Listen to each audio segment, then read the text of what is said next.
ਸਤਿ ਸ਼੍ਰੀ ਅਕਾਲ, ਨਮਸਤੇ ਸਾਰਿਆਂ ਨੂੰ। ਜਿਵੇਂ ਕਿ ਤੁਸੀਂ IO speech and hearing clinic Nawanshahr ਦਾ ਇੱਕ ਮਾਹੌਲ ਦੇਖਦੇ ਪਏ ਹੋ। ਅੱਜ ਆਪਾਂ ਪੇਰੈਂਟਸ ਥੈਰੇਪਿਸਟ ਤੇ ਆਪਣੇ ਡਾਇਰੈਕਟਰ ਰਾਜੀਵ ਰੰਜਨ ਜੀ ਸਾਰੇ ਜਣੇ ਇੱਕ ਗੈਟ ਟੂਗੈਦਰ ਕਰਦੇ ਪਏ ਹਾਂ ਬਿਕੋਜ਼ ਆਫ ਜਿਹੜਾ ਸਾਡਾ ਮੇਨ ਪਰਪਸ ਆ ਉਹ ਹੈ ਵਰਲਡ ਔਟਿਜ਼ਮ ਅਵੇਅਰਨੈਸ ਡੇ। ਅੱਜ ਆਪਾਂ ਇਸ ਬਾਰੇ 'ਚ ਜਾਣਾਂਗੇ ਕਿ ਆਖਿਰਕਾਰ ਇਹ ਦਿਨ ਹੁੰਦਾ ਕੀ ਆ ਤੇ ਆਪਾਂ ਇਹਨੂੰ ਕਿੱਦਾਂ firstly good morning to all of you. अभी के लिए आपके लिए तो सत श्री अकाल सारों के लिए, ठीक है। मेरा जो मेन मोटिव है यहाँ पे आप सबको बुलाने के लिए, आपको भी पता है वर्ल्ड ऑटिज्म डे के लिए अवेयरनेस के लिए मेन पर्पज है। ऑटिज्म कोई बीमारी नहीं है, ये सबको पता है।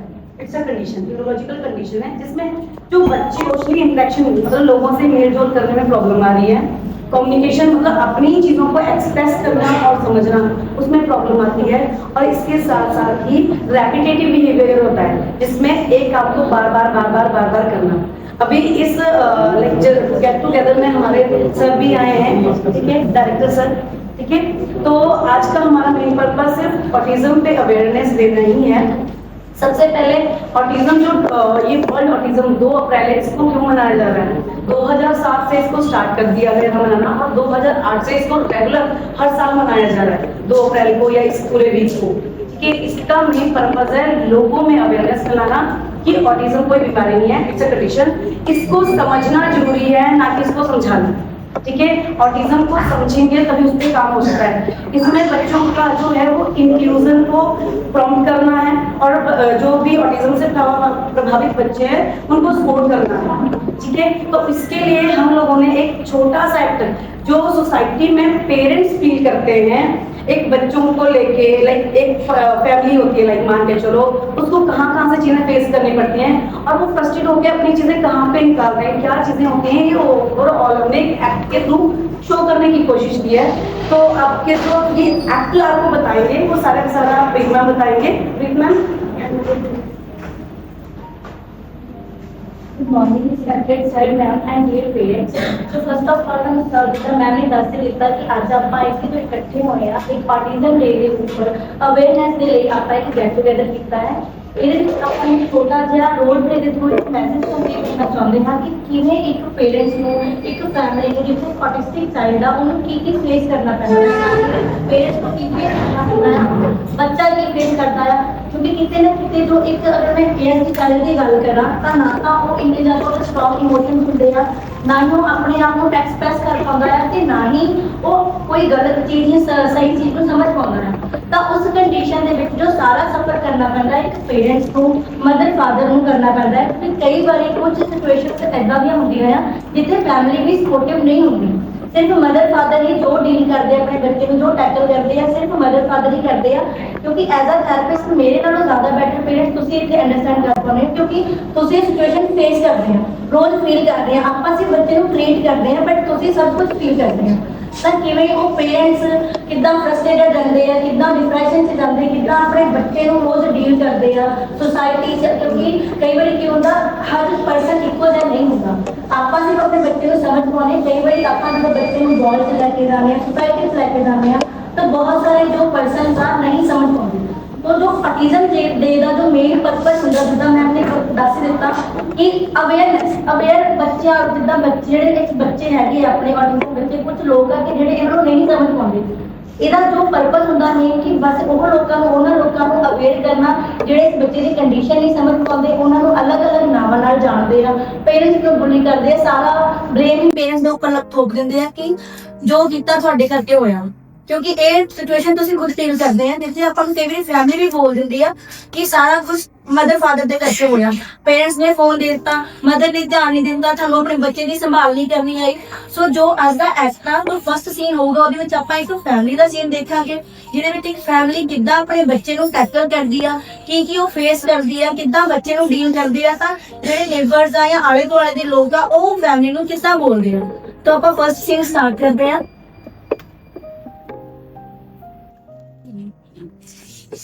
हेलो ये कम थोड़ा सा प्लीज। हेलो थोड़ा सा प्लीज। मीरा रोज का ये क्या ड्रामा है? मैं इसकी हरकतों से तंग आ गया हूँ। रोज मुझे इसकी वजह से ऑफिस में लेट हो जाता बताता हूँ, तब ये कब समझेगा, तब इसका ये ड्रामा बंद होगा। ड्रामा नहीं है राज, बस ये है कि वो एक्सप्रेस नहीं कर पाता। लेकिन मीरा कब तक? दूसरे बच्चों को देखो, वो बोलते हैं, स्कूल जाते हैं, और एक हमारा। ड्रामा नहीं है राज, वो भी बच्चा है, बस थोड़ा सा अलग है। आरव, आरव नो बेटा, Aarav no, Aarav Aarav come Aarav, let's play, come Aarav.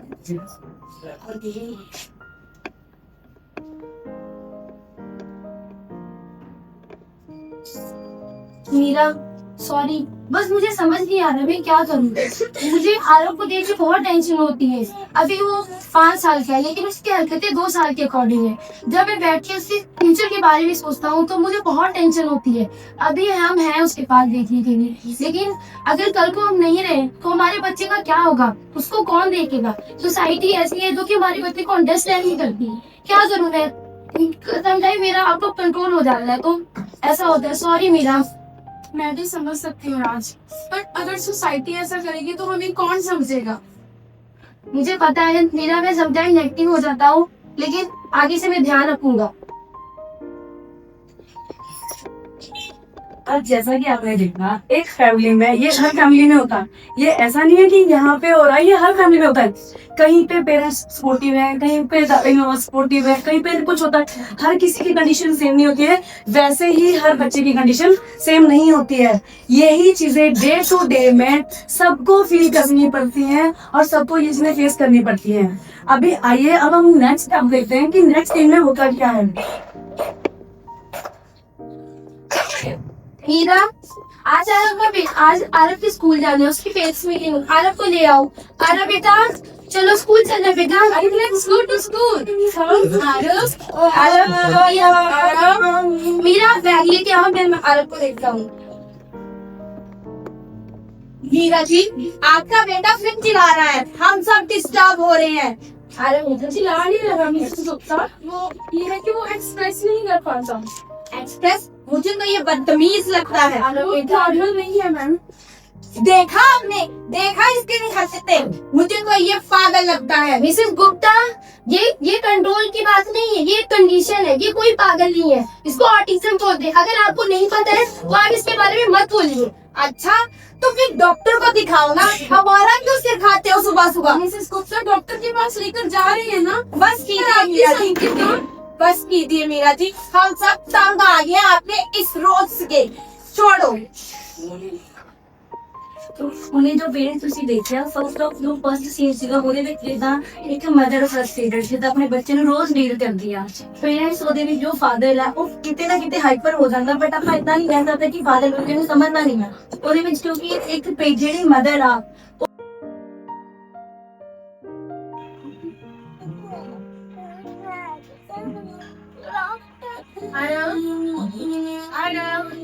No बेटा, ये क्या चीज है? सब लोग एक मुझसे चाहते हैं ना, इस वजह से इसको प्रॉब्लम हो रही है। अरे बाकी तो कितना एंजॉय करते हैं, ये ऐसे क्यों?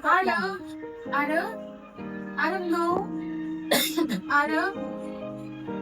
आरव ये कितना जिद्दी है, कितना बचपनी है। ये कोई जिद्दी नहीं है बुआ जी।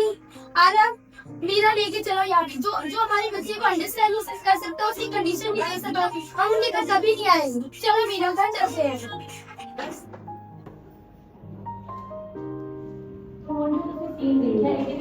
ਜਦੋਂ ਆਪਾਂ ਇੱਕ ਬੱਚੇ ਨੂੰ ਸਿਰਫ ਇਦਾਂ ਨਹੀਂ ਕਿ ਸਿਰਫ ਪੇਰੈਂਟਸ ਨੂੰ ਨਹੀਂ, ਇੱਥੇ ਅਗਰ ਆਪਾਂ ਕਿਸੇ ਆਪਣੇ ਬੱਚੇ ਨੂੰ ਰਿਲੇਟਿਵ ਦੇ ਘਰ ਵੀ ਲੈ ਕੇ ਜਾਂਦੇ ਆ ਤਾਂ ਕੁਝ ਰਿਲੇਟਿਵਸ ਵੀ ਇਦਾਂ ਦੇ ਹੁੰਦੇ ਜਿਹੜੇ ਬੱਚੇ ਨੂੰ ਨਹੀਂ ਸਮਝ ਪਾਉਂਦੇ।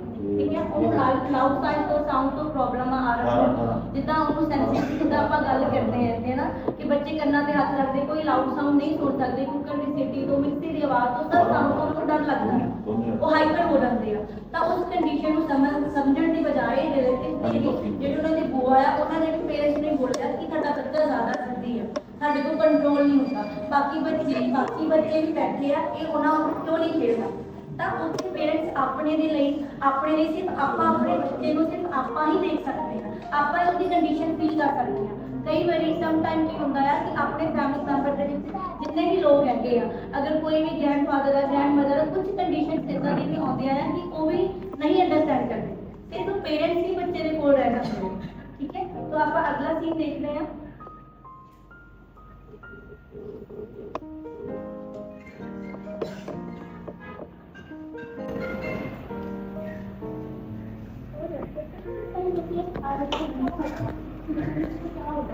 अभी तो हम लोग हैं उसके साथ, तो फिर कौन होगा, कौन देखेगा उसको? अभी तो हम लोग उसको देख रहे हैं ना।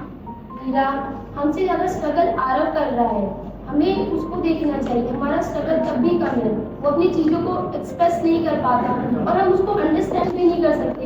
उसका स्ट्रगल ज्यादा है मीरा। तो मेरे को भी बहुत फिक्र है, क्या होगा उसको? मीरा, ठीक हो जाएगा वो।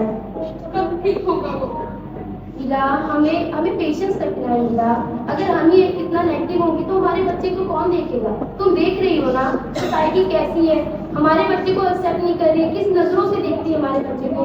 अगर हम ही नहीं उसको सपोर्ट करेंगे, उसको अंडरस्टैंड करेंगे तो क्या होगा मीरा हमारे बच्चे का? अभी पेशेंस मेरे में नहीं रही है, बहुत पेशेंस रखी है मैंने, वो नहीं ठीक हो रहा अभी।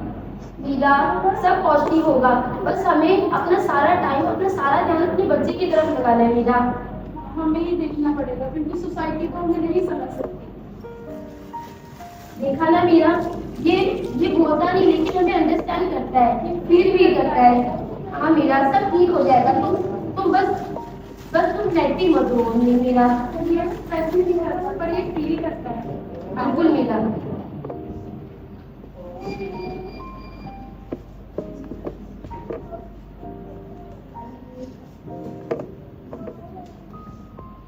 ਹੁਣ ਜੋ ਸੀਨ ਤੁਸੀਂ ਦੇਖਿਆ ਉਹਦੇ ਵਿੱਚ ਕੀ ਆ ਕਿ ਇੱਕ ਹਸਬੈਂਡ ਵਾਈਫ ਇੱਕ ਦੂਜੇ ਨੂੰ ਸਪੋਰਟ ਕਰਦੇ ਪਏ ਆ, ਇੱਕ ਦੂਜੇ ਦੇ ਇਮੋਸ਼ਨ ਸਮਝਦੇ ਪਏ ਆ, ਉਹ ਕਿਤੇ ਨਾ ਕਿਤੇ ਆਪਣੇ ਬੱਚੇ ਨੂੰ ਵੀ ਅੰਡਰਸਟੈਂਡ ਕਰਦੇ ਪਏ ਆ। ਬਟ ਕਈ ਵਾਰ ਬਹੁਤ ਸਾਰੀਆਂ ਚੀਜ਼ਾਂ ਉਹਨਾਂ ਤੇ ਵੀ ਹਾਵੀ ਹੋ ਜਾਂਦੀਆਂ ਕਿਉਂਕਿ ਰੋਜ਼ ਕਿਸੇ ਦੀ ਗੱਲਾਂ ਸੁਣ ਕੇ ਕਦੇ ਕੋਈ ਨੇਬਰ ਆ ਕੇ ਬੋਲ ਦਿੰਦਾ, ਕਦੇ ਕੋਈ ਰਿਲੇਟਿਵ ਬੋਲ ਦਿੰਦਾ ਆ, ਕਦੇ ਸਕੂਲ ਦੇ ਵਿੱਚ ਬੱਚੇ ਨੂੰ ਪ੍ਰੋਬਲਮ ਆ ਜਾਂਦੀ ਆ, ਬਾਹਰ ਕਿਸੇ ਨੂੰ ਪੁੱਛ ਕਰ ਆਉਂਦਾ ਆ ਤਾਂ ਉਹ ਲੜਾਈ ਝਗੜਿਆਂ ਦਾ ਕਾਰਨ ਬਣਦਾ ਹੈ। ਤਾਂ ਉਹਦੇ ਕਰਕੇ ਰੋਜ਼ ਦੀ ਰੋਜ਼ ਪੇਰੈਂਟਸ ਸੁਣ ਕੇ ਵੀ ਅੱਕ ਗਏ ਹੁੰਦੇ ਆ। ਉਹ ਆਪਣੇ ਆਪ ਨੂੰ ਕਾਫੀ ਸਾਰੇ ਇੱਕ ਦੂਸਰੇ ਸਪੋਰਟ ਕਰਦੇ ਪਏ ਆ, ਉਹ ਅੰਦਰੋਂ ਉਹ ਪੂਰੇ ਟੁੱਟ चुके हैं। बेटा देखो कौन आया है। तो आरव की फैमिली इस टाइम और आरव है, अरे बैठो। आरव का कैसा चल रहा है? आज आरव ने आईफोन या शेयर मैच क्या आप सच बोल रही हैं? छोटी सी प्रोग्रेस भी प्रोग्रेस होती है। मैम, हमें भी थोड़ा गाइड करिए कि हम अपने बच्चे को कैसे अंडरस्टैंड कर सकते हैं, क्योंकि ये कई बार बहुत चीजें बोलने की कोशिश करता है लेकिन हम समझ नहीं पाते। जी सर, हम आपको पूरा गाइड करेंगे, आपके और हमारे कोऑपरेशन से ही आरव ठीक हो सकता है। Thank you so much ma'am, आपने हमें एक नई उम्मीद दी है, नई होप दी है कि हमारा बच्चा ठीक हो सकता है। मैम, हमें सपोर्ट और सही गाइडेंस की जरूरत है, वो हमें आपसे ही मिल सकती है। जी मैम, हम आपको पूरा गाइड करेंगे। Thank you. ਇਹ ਲਾਸਟ ਸੀਨ ਸੀਗਾ ਪੇਰੈਂਟਸ ਜਿੱਥੇ ਜਿਹੜੇ ਸਕੂਲ ਟੀਚਰ ਆ ਉਹਨੇ ਇੱਕ ਗਾਈਡ ਕੀਤਾ, ਗਾਈਡੈਂਸ ਦਿੱਤੀ ਤਾਂ ਪੇਰੈਂਟਸ ਨੇ ਐਕਸੈਪਟ ਕਰ ਲਿਆ, ਠੀਕ ਹੈ। ਉਹਨੂੰ ਥੈਰੇਪੀ ਸੈਂਟਰ ਭੇਜਿਆ, ਇੱਕ ਸਹੀ ਅਪਰੋਚ, ਇੱਕ ਸਹੀ ਡਿਸੀਜ਼ਨ ਹੀ ਆਪਾਂ ਬੱਚੇ ਨੂੰ, ਜ਼ਰੂਰੀ ਨਹੀਂ ਹੈ ਕਿ ਅਗਰ ਆਪਣੇ ਬੱਚੇ ਦੀ ਏਜ ਲੰਘ ਗਈ ਆ ਤਾਂ ਉਹ ਬਿਲਕੁਲ ਠੀਕ ਹੋਊਗਾ ਜਾਂ ਬਿਲਕੁਲ ਠੀਕ ਨਹੀਂ ਹੋਊਗਾ, ਹੈ ਨਾ। ਕਿ ਆਪਾਂ ਅਗਰ ਬੱਚਾ ਏਜ 'ਚ ਵੱਡਾ ਹੋ ਗਿਆ ਤਾਂ ਆਪਣਾ ਸਭ ਤੋਂ ਮੇਨ ਮੋਟਿਵ ਇਹ ਹੋਣਾ ਚਾਹੀਦਾ ਹੈ ਕਿ ਆਪਾਂ ਆਪਣੇ ਬੱਚੇ ਨੂੰ ਆਪਣੇ ਜੋਗਾ ਬਣਾ ਦਈਏ। ਉਹਨੂੰ ਈਵਨ ਸੁਸੂ ਕਰਨ ਦਾ, ਪੋਟੀ ਜਾਣ ਦਾ, ਆਪਣੇ ਆਪ ਨੂੰ ਕਲੀਨ ਅਪ ਕਰਨ ਦਾ, ਆਪਣੀ ਜਿੱਦਾਂ ਜਿਹੜੇ ਰੋਜ਼ ਡੇਲੀ ਰੂਟੀਨ ਦੇ ਕੰਮ ਐਟਲੀਸਟ ਉਹ ਆਪਣੇ ਕੰਮ ਖੁਦ ਕਰ ਸਕੇ, ਹੈ ਨਾ। ਤਾਂ ਉਹ ਕੀ ਜਦੋਂ ਆਰਵ ਨੂੰ ਸਹੀ ਅਪਰੋਚ ਤੇ ਲੈ ਕੇ ਗਏ, ਇੱਕ ਸੈਸ਼ਨ ਜਾਣ ਕੇ ਹੋਏ ਕਿ ਉਹਨਾਂ ਨੇ ਨਿੱਕੀ ਜਿਹੀ ਇੰਪਰੂਵਮੈਂਟ ਆਈ ਆਰਵ ਦੇ ਵਿੱਚ ਕਿ ਥੋੜਾ ਜਿਹਾ ਆਈ ਕੰਟੈਕਟ ਇੰਪਰੂਵ ਹੋ ਗਿਆ, ਥੋੜਾ ਜਿਹਾ ਸੁਣਨਾ ਸਟਾਰਟ ਕਰ ਦਿਆ। ਤਾਂ ਇਹ ਸੀਗਾ ਸਾਡਾ last scene parents. As a father मैं कहना चाहूंगी कि ऑटिज्म कोई बीमारी नहीं है, ये एक अलग तरीका है दुनिया ਨੂੰ ਦੇਖਣ ਦਾ। ऑटिज्म ਬੱਚੇ ਵੀ अंडरस्टैंड ਕਰਦੇ बट अपने तरीके ਨਾਲ, अलग तरीके ਨਾਲ ਉਹਨੂੰ अंडरस्टैंड ਕਰਦੇ हैं। As a mother I want to say कि ऑटिज्म को बदलने की नहीं, समझने की जरूरत है। मंजिलें उनको मिलती हैं जिनके सपनों में जान होती है, पंखों से कुछ नहीं होता, हौसलों से उड़ान होती है। Thank you so much.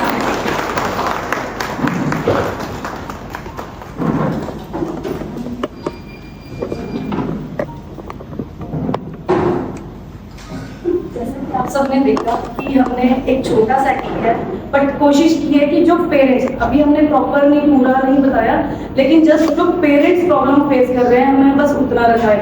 आगे अभी के लिए जो सोसाइटी में है नॉलेज बहुत है ऑटिज्म के प्रति, ऑटिज्म में गूगल में बहुत सारा लिखा है, ये है, वो है, ये है, सब कुछ करो, बट आगे यही नहीं पता लगता कि राइट चीज करनी क्या है। तो मैं सर को बुलाना चाहूंगी, सर इसके बारे में थोड़ा सा आपको गाइड करें। आज बर्नआउट की जो अवेयरनेस है, अगर आप लोग को अभी आपको पता है और क्या अब एक ना आप लोगों को दो चीज होना चाहिए, क्या गलत है क्या सही है। अब एक तो वो नहीं पता है, बच्चा एक पॉकेट नहीं कर रहा है, फ्लैट कर रहा है, वो बात कर रहा है, मेरे बच्चे को नहीं सिखाया नहीं होता, ये तो पता है, ये प्रदेश में है दूसरा से सब। आज तो हम आप लोगों को लाइट दुनिया में नहीं है जो अवेयर हो, बट अवेयर में ना क्या गलत है क्या सही है वो पता होना चाहिए। जैसे ज्यादातर ना आज के डेट में सोशल मीडिया से हम लोग पढ़ते हैं, समझते हैं, देखते हैं, उसमें ना 80% to 90% सही नहीं है, 20% भी ऐसे सही है। बेटर ये है कि सोशल मीडिया पढ़ लो तो आज दो दिन पढ़ लो, बाकी ना पढ़ो, कोई फायदा नहीं, ठीक है। कोई बोल रहे हैं यहाँ पे मसाज करो स्पीच आ जाएगा, कोई कह रहे हैं यहाँ पे स्पीच आ जाएगा, कोई कह रहे हैं चादर में लपेटो जी आपका हाइपर एक्टिविटी बंद हो जाएगा। हो सकता है उनका बंद हुआ होगा, आपका नहीं होगा। हर बच्चे का अलग अलग कंडीशन है, हर बच्चा अलग है। अब मैं उनका कॉपी करूँ, यहाँ भी है, एक बच्चे को अगर कुछ आप जरूरी नहीं दूसरे का हो जाएगा, वो जिनके स्किल पे डिपेंड करता है। ना हमें पढ़ाया गया है ना सिखाया गया। और दुनिया का कोई यूनिवर्सिटी में ना, इंडिया का नहीं दुनिया का कोई यूनिवर्सिटी में कोर्स नहीं होता है। कोई कह भी रहा है तो गलत कर रहा है। तो ये तीन लोग करते हैं ना, स्पीच थेरेपी, प्रोफेशनल थेरेपी और बिहेवियर थेरेपी, तीनों मिलके एक जगह पे करते हैं तो बच्चा ठीक होता है। आप लोगों को ये भी लग रहा होगा ज्यादातर बाहर के लोग हैं, बाहर में क्यों नहीं ठीक होता है? आप लोग ज्यादा टैलेंटेड हो? नहीं है ऐसा। उनके पास भी टैलेंट है, हमारे पास भी टैलेंट है। मैन पावर की वहाँ भी कमी है, यहाँ भी कमी। रीजन ये होता है वहाँ पे 6 साल तक ना कोई इंटरटेन ही नहीं करते हैं कि ना आपको अपॉइंटमेंट दे रहे हैं, ना बात कर रहे हैं, ये कर रहे हैं, वो कर रहे हैं, टाइम लगा देते हैं। उनको लगता है कि 6 साल के बाद सब कुछ करेंगे। जब तक ब्रेन का जो एक सीखने की कैपेसिटी है, डेवलपमेंट की कैपेसिटी नहीं है। बहुत लोग होता है 6 साल तक ना ब्रेन का डेवलपमेंट हो जाता है। नहीं, ब्रेन का डेवलपमेंट वहाँ पेट नहीं हो जाता है, 9 महीने के एज में बाहर निकल के बच्चा उस चीज को अडेप्टेशन करता है। स्पीच ये जो थेरेपी भी करते हैं, थेरेपी का सिर्फ एक ही कॉन्सेप्ट है, अडेप्ट करना। ठीक है, ये आपको जानना जरूरी ज्यादा है। जो मैं बोल रहा हूँ ज्यादातर ह्यूमर है, एक सोच नहीं ठीक होता है, नहीं ठीक होता। हमने हजारों बच्चों को ठीक किया है, और वो भी पंजाब में ही। यहाँ पर 2 साल से ही, ऐसा नहीं कि मैं बाहर से कर रहा हूँ। लुधियाना, जलंधर, जहाँ से पुराने सेंटर है, ये भी आप देखते भी होंगे, बहुत सारे बच्चे बोल रहे हैं, पढ़ रहे हैं, लिख रहे हैं, समझ रहे हैं। हम सिर्फ बिल्कुल नॉर्मल मानते हैं मेरे नजर में। आपके नजर में ये स्पीच आ गया नॉर्मल नहीं है, मेरे नजर में है रीजनिंग जब तक नहीं आएगा ना बच्चा नहीं नॉर्मल होगा। रीजनिंग सबसे लास्ट होता है। रीजनिंग जब होता है ना समझ नहीं, एज के हिसाब से उसको पता होना चाहिए।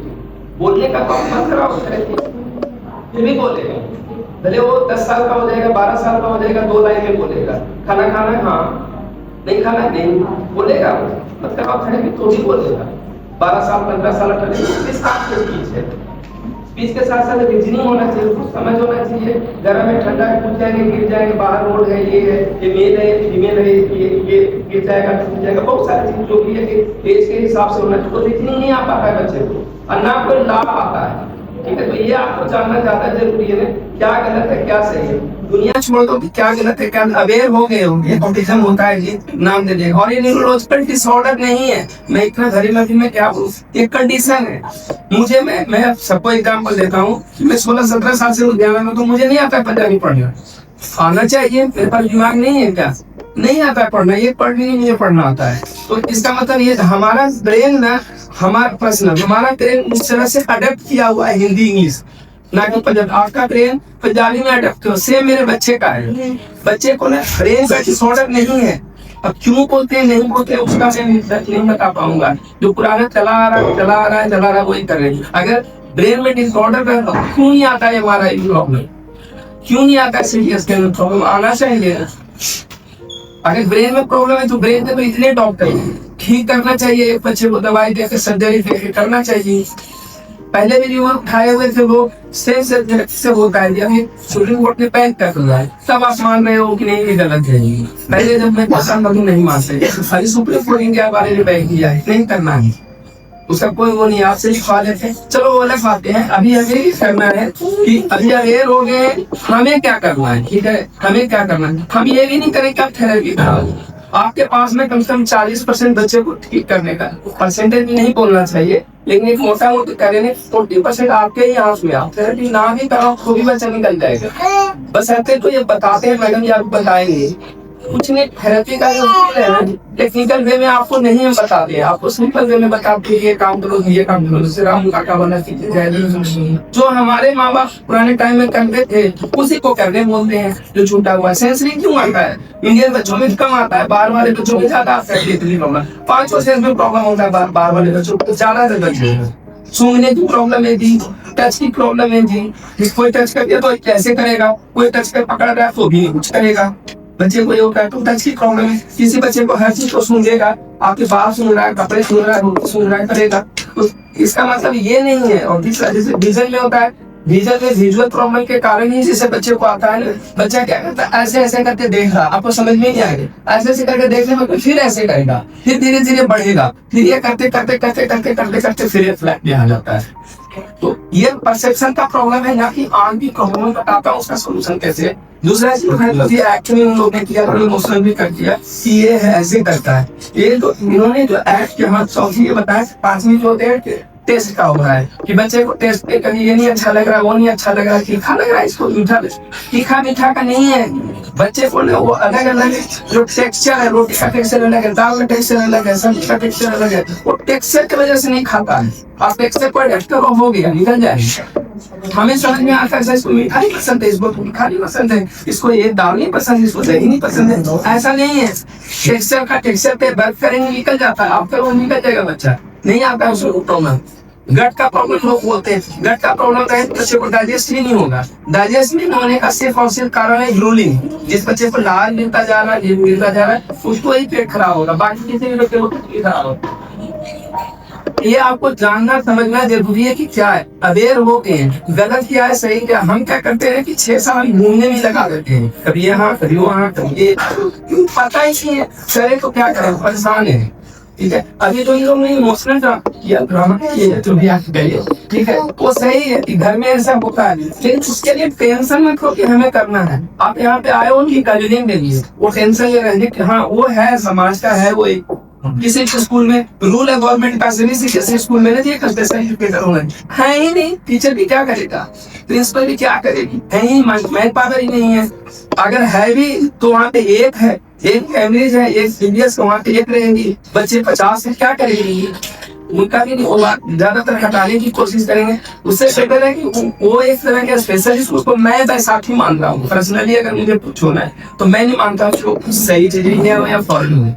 फॉरेन में तो ये होता है कि स्पेशल स्कूल लगा दिया जी, आप ये फ्री वो भी फ्री, पेंशन मिल जाएगा, पैसे मिल जाएगा, ये भी मिल जाएगा, वो मिल जाएगा, निश्चिंत है। लेकिन वो सेकेंडरी ऑप्शन, पहले तो प्राइमरी 10 साल तक 15 साल तक बच्चे ठीक होते हैं। पहले मेरा कॉन्सेप्ट था कि 6 साल तक होता है, बाकी बड़े बच्चे भी हो जाते हैं। डिपेंड करता है कि थोड़ा कम होगा, इंडिपेंडेंट तो 100% हो जाएगा, बड़ा रहे चाहे छोटा रहे, ठीक है। बस अर्थ क्या है कि आप सही वे में वर्क करो। सही वे में एक ही लाइन में बोलता हूँ, वर्क करने का स्टेप ना बच्चे के साथ में कोरिलेट करो, कोऑपरेट करो और टच करके उसे सपोर्ट करवाओ, बस कुछ नहीं दिमाग लगाना है। स्पीच कब आएगा, ओटी कैसे करेंगे, ये क्यों कर रहे हो, वे क्यों कर रहे हो, एकदम इलिटरेट मदर की तरह, सिर्फ सिंपल या इलिटरेट फादर की तरह बच्चों को लेकर एक माँ हो और एक बाप हो। ना आप डॉक्टर हो ना इंजीनियर हो, उसके लिए एक माँ हो और एक बाप हो, वो आपके लिए एक बच्चा है। उसके साथ जैसे हमारे माँ बाप ने पाला है, खेला है, कूदा है, वही कर दो। अपना जॉब छोड़ के नहीं करना है, तुम्हें जॉब ही नहीं जाऊंगी, मैं बच्चे को टाइम नहीं देता, सुबह 2 घंटा शाम 2 घंटा दे दिए, बच्चा निकल जाएगा, बड़ा हो या छोटा हो। बड़ा हो गया 10 साल हो गया, 12 साल हो गया, थोड़ा इम्प्रूवमेंट कम होगा कंपैरेटिवली जो छोटे बच्चे हैं, होगा, सबका होगा। और वो तो मैं बोलता भी हूँ कि 1 महीने का ही टाइम लो। 1 महीना अगर आपने फोकस होकर स्टार्ट किया ना 4 महीने के हिसाब से, बच्चा नहीं निकलेगा कि मुझे बताओ कि कुछ नहीं निकला जी। हाँ, आपका देखना होता है कि स्पीच कब तक आएगा, स्पीच का मैं स्पीच थेरेपिस्ट हूँ, लेकिन बच्चे को स्पीच डिसऑर्डर नहीं होता है। जितने भी बच्चे हेयर प्रॉब्लम जिनको भी है, स्पीच का नहीं प्रॉब्लम है, डिसऑर्डर नहीं है, प्रॉब्लम है। तो आएगा कैसे? अब आप यही सोचो ना, मैं आपके माँ बाप ने कैसे स्पीच सिखाया है, बिठा के पापा है, मम्मी है, वो है, कभी नहीं। आपने सुना, समझा, किया। अब हमारे में से क्या दिक्कत हो रहा है, सुनता ही नहीं है। कान तो है, नॉर्मल है, सुन ही नहीं रहा है, लेकिन उसका ध्यान इधर उधर है, सुन के समझ नहीं रहा, ब्रेक नहीं है, सुन ही नहीं रहा, वो इधर देखा इधर देखा इधर देखा, सुन ही नहीं रहा। तो सुनने के लिए पहले ये करते हैं, ये पहले बच्चे को बिठाते हैं, सुन क्यों नहीं रहा है, ये हाइपर है, इधर तोड़ रहा है, इधर तोड़ रहा है, इधर दिया। अब 4 साल का कौन बच्चा बैठता है, बता दो। कभी मैं बोला हूँ सर, 4 साल का कोई बच्चा नहीं बैठता है, कोई नहीं बैठेगा 3 साल 4 साल का बच्चा। गोल वाला भी बच्चा कभी ऐसे करेगा, कभी इसको छूटेगा, कभी इसको छूटेगा। उसका परसेंटेज थोड़ा कम है, हमारे बच्चे का परसेंटेज थोड़ा ज्यादा अच्छा। वो उसी में हम उलझ जाते हैं। अच्छा, इसको टीचर में इसको ये है, अगर उसी में करो तुम देखो हमें क्यों नहीं देखो, सच करो, ये करो। इन लोग भी क्या करते हैं, कोई रॉकेट साइंस नहीं चलाती है। जो ये बता रही है अगर एक्सरसाइज का, उसके पीछे साइंस ये है कि हमारा न्यूरोलॉजिकल डिसऑर्डर की बात है। न्यूरोलॉजिकल डिसऑर्डर नहीं है, न्यूरोलॉजिकल कंडीशन है। मतलब आप कहोगे ना कि इधर से छुड़ो चाहे इधर से एक ही चीज बोलो, नहीं। कंडीशन का मतलब जैसे मैंने बताया ना, मुझे नहीं आता है, पढ़ना नहीं आता। इसका मतलब ये नहीं कि मेरा आंख खराब है, मेरा ब्रेन खराब है, मैं बार बार बोलता हूँ। मेरे को कंडीशन नहीं है उस वर्ड का, सिखाओगे कराओगे मुझे आ जाएगा। बच्चे का भी है ना, जो बोलते हैं न्यूरो, क्यों बोलते हैं, ब्रेन में आकर मान लो सपोज 1000 नस है या 500 नस है हमारे ब्रेन में, मोटा मुंह आपके भी उनके भी बच्चे के भी। उसके पास जो 500 है, हमारे पास भी 500 नस है।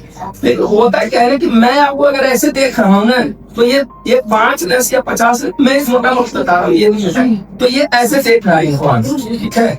हमारा बच्चा क्या करता है ना, ऐसे देख रहे हैं हम लोग, लेकिन वो बच्चा हमारा करता है ऐसे देख रहा है, इधर देख रहा है, इधर के लिए। तो जो नस है ना उनका, वो एक साथ पैरेलल देखने सिंक्रोनाइज नहीं है, खराब नहीं है, टूटा फूटा नहीं है, इसलिए हमारा भी नहीं आता है।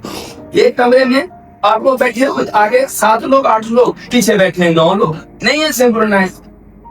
बराबर कर दो तो 7 बैठ जाओगे। सेम ब्रेन का है, ब्रेन में डिसऑर्डर नहीं है, ब्रेन खराब नहीं है, ब्रेन का नस टूटा फूटा नहीं है। वे तो निश्चित रहो, ब्रेन में नहीं कोई प्रॉब्लम है। अब मेरा मत मानो, अगर MRI सीखिए चाहे कहीं क्या कराओ चाहे नहीं आएगा, कुछ नहीं आएगा, नॉर्मल है। बस उसको सिंक्रोनाइज करने के लिए, सिंक्रोनाइज करने के लिए ये एक्सरसाइज बताते हैं कि वो रेजिलेंस है छूट। अभी मैं बात कर रहा हूँ, मैं टच करूंगा तो आपका ज्यादा इंप्रेशन, जैसे मुझे टच किया किसी को भी, इस वजह से टच करें। मैं एक ही लाइन लास्ट बोल दूंगा कि अवेयर हो गए हो, सही गलत पता भी है, सिर्फ बच्चे पे ना जो भी है, अगर आपके पास भी टाइम में दादा दादी नाना भाई कुछ भी रहे, उनको एक बार बताओ, इसके साथ खेलो कूदो, एक ही लाइन का। फिर कहो खेत में छोड़ो, खेत में खेलो, जैसे आपके साथ 30 साल पहले हुआ है। आपका काम इतना ही है, ठीक है। और नहीं कर रहा है तो पकड़ के करना है, आ जाएगा, ठीक है। स्पीच नहीं आता है, स्पीच में नहीं आता है, स्पीच के लिए कोऑर्डिनेशन नहीं है। मैंने बोला करना ही है, इनको देख भी नहीं रहा है, ठीक है। और जो लेट हो जाता है, ये करो, करना ही है, इनको अभी कोऑर्डिनेट नहीं कर रहा है और सुन नहीं रहा है, इस वजह से उसको स्पीच नहीं आ रहा है।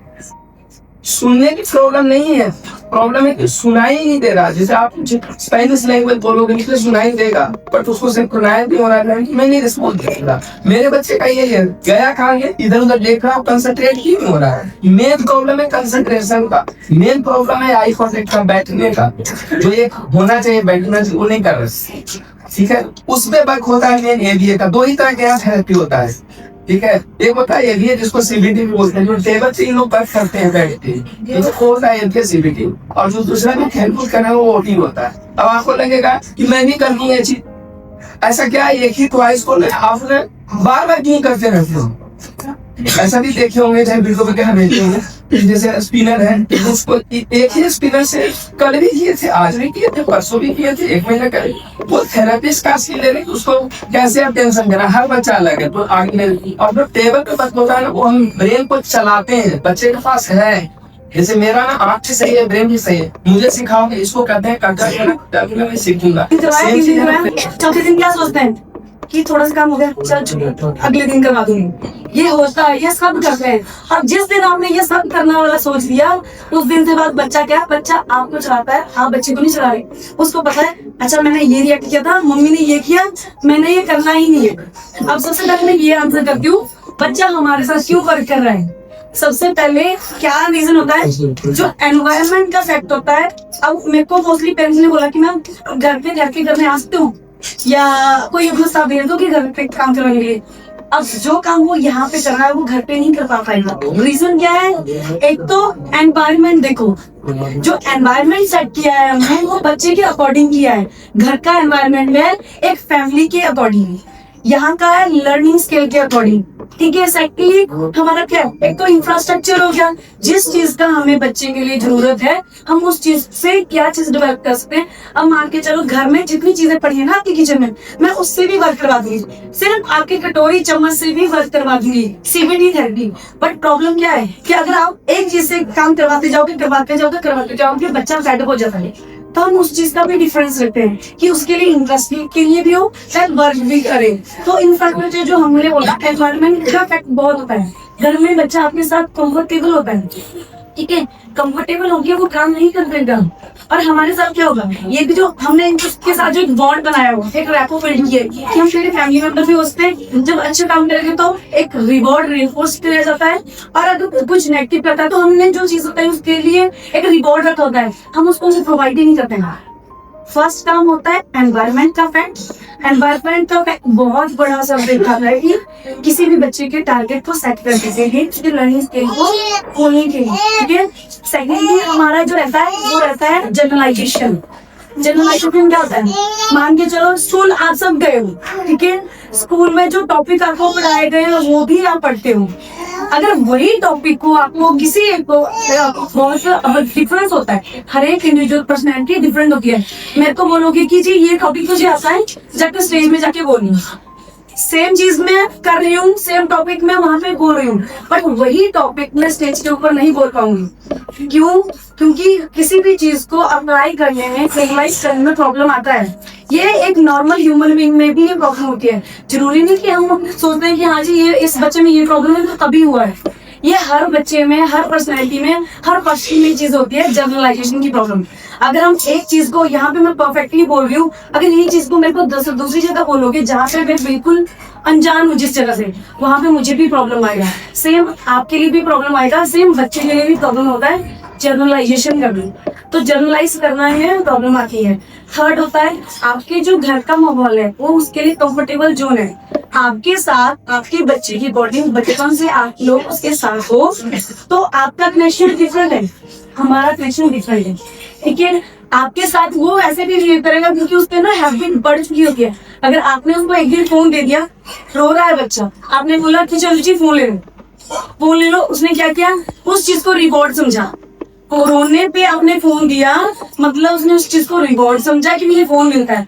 सेकंड डे आप क्या करते हो, अपना काम कर रहे हो, आप ना इरिटेट हो रहे हो कि हाँ वो बच्चा रो रहा है तो मैं क्या करूंगी। फिर आपने सेकंड में थोड़ा सा उसको शांत करके रिकॉर्ड दे, आपने वहां पे यही जो चीज सोची कि उसको नेगेटिव इफेक्ट पड़ सकता है। और आपने ये भी नहीं सोचा कि लाइक हाँ ये मैं उसके लिए गलत कर रही हूँ या मैंने उसका ये गलत बिहेवियर कर किया है। आपने तो नॉर्मल किया, नॉर्मली सोच के, तो हर एक पेरेंट्स सोच के करता है मैं काम कर रही हूँ अपने कंफर्टेबल जोन के लिए, मैंने उसको फोन दे दिया तो उसने उस चीज को क्या किया एज लाइक अ रिवॉर्ड कि अगर आप ये करते हो तो मेरे लिए वो रिवॉर्ड है।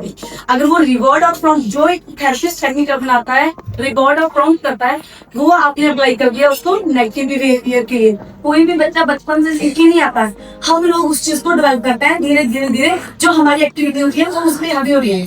तो वहां पे उसने रिवॉर्ड पे उसका नेगेटिव बिहेवियर आ गया, रोना और फोन ले रोया फोन मिल गया, रोया फोन मिल गया, रोया फोन मिल गया। अब जी खाना भी ऐसे खा रहा है कि जब तक फोन नहीं मिलेगा मैं खाना नहीं खाऊंगा। ये उसका बिहेवियर का डेवलप हो गया। एक दिन आप इतना फ्रस्ट्रेट हो जाते हो कि मैम अब फोन छुड़ा रहा है, अब आप उसको एकदम भी नहीं छुड़ा पाओगे कि आपने इतना ज्यादा उसको लाइफ फील करवाया। रिवॉर्ड एक बच्चे के बिहेवियर को सेट करने के लिए बहुत ज्यादा इंपॉर्टेंट रोल निभाता है। अगर आप रिवॉर्ड गलत चीज पे दे रहे हो तो वहां पे उसका नेगेटिव इफेक्ट पड़ेगा और उसका वो हैबिट बन जाएगा जिसको एक बिहेवियर को निकालने में बहुत टाइम लगता है। अगर यहाँ पे किसी के भी जैसे बच्चा फोन लेता है उसको छुड़ाने में आपको एकदम नहीं छुड़ा पाओगे, आप धीरे धीरे करके कर सकते हो, ठीक है। यही चीज होती है कंफर्टेबल जोन की, या आप बोलते हो ना कि घर का जो माहौल होता है, जो एनवायरनमेंट होता है वहाँ पे बच्चा कंफर्टेबल फील करता है। अब थेरेपिस्ट के पास कैसे वो रिजल्ट आता है, बच्चे के लिए दोनों चीज यूज करो, ठीक है, पॉजिटिव रिइंफोर्समेंट भी नेगेटिव रिइंफोर्समेंट। हमारे माँ बाप के टाइम, हमारे माँ बाप छह में पाला था ना, उसमें ना उल्टा था, 60% नेगेटिव रिइंफोर्समेंट था। आया थप्पड़ मार दिया, पापा को देख के इधर गए, ठीक है जो भी था। आज ना जनरेशन चेंज हो गया है। मैं ये नहीं कहता वो वाला करो, कुछ बच्चे कुछ भी हो जाए तो कुछ कर नहीं सकते, ये बेटी के चाहिए तुम्हें ये दे दो। बच्चा सबसे ज्यादा ना चाइल्ड साइड होती है ना, आप नहीं समझ पाते हो, वो आपको समझता है। बच्चा है ना, हम बच्चे का फादर है ना, नहीं वो मेरा फादर बना हुआ है, क्योंकि हम उसके हर चीज पूरा करें, हम पूरा करते मना भी नहीं करें। हम यहाँ रेशियो करें ना 90 और 10 का, 90 और 10, 90% पॉजिटिव रिइंफोर्समेंट। जो कुछ किया बाद मेरा बच्चा बहुत अच्छा किया, किस करके उछाल दिया, कोच ने ये किया वो किया, ये है 90% रिइंफोर्समेंट। चॉकलेट दिया, ये किया, टेंजिबल चीज दिया, कुछ चीजें देंगे, दीदी बात करेगी। 10% नेगेटिव रिइंफोर्समेंट भी देना जरूरी है। वो क्या है, उसमें थप्पड़ नहीं, गुस्सा नहीं, सिर्फ और हाइपर एटीट्यूड देगा। नहीं करोगे तो नहीं बात करेंगे, तो आप बोलोगे मेरा बच्चा में समझ ही नहीं रहा। ठीक है, ये चीज अगर जैसे जब भी समझे नेगेटिव रिइंफोर्समेंट का मतलब कुछ समझ में आएगा, तभी वो जिद करता है। अगर जैसे मैं एग्जांपल दे रहा हूँ अपने बच्चे का, रोज रोज बैलून वाला साइकिल पे जाता था, ठीक है, और रोज लेता था वो, और बैलून नहीं लेता था, उसके साइकिल पे 200-250 रुपया का रास्ते से 10 रुपए, वो 200-250 का सामान ले लेता। कल आया फिर लिया, परसों आया फिर लिया। अब हर चीज एक ही है, उसका क्या करने का, साइकिल वाला को पता है कौन बजा रहा है कि बच्चा लेगा और छोटा 400 का लेगा, हमारे से बैलून के बहाने निकलता है, ले लेता है सभी सामान। नेक्स्ट टाइम क्या किया, नेगेटिव उसको क्या कर, गुस्सा तो तुम क्या कर रहे हो, तुम नहीं लेना है। एक दो दिन बोला नहीं समझना है, मुझे लेना ही है, तो वहाँ पे नेगेटिव रिइंफोर्समेंट का मैं एग्जांपल दे रहा हूँ। मैंने क्या किया, लॉक लगाया, सुबह 7 बजे रोटी था, तो करे मैं अंदर ही रहा, रोते रहा, बहुत रोया हद से ज्यादा, मतलब वो दिल पर के तो होते ही जा रहा है, क्या हो जाएगा ले दो, लेकिन रोने का जो लेवल था ये यहाँ था फर्स्ट डे। ठीक है, सेकेंड डे सेम चीज किया, वो भी दुकान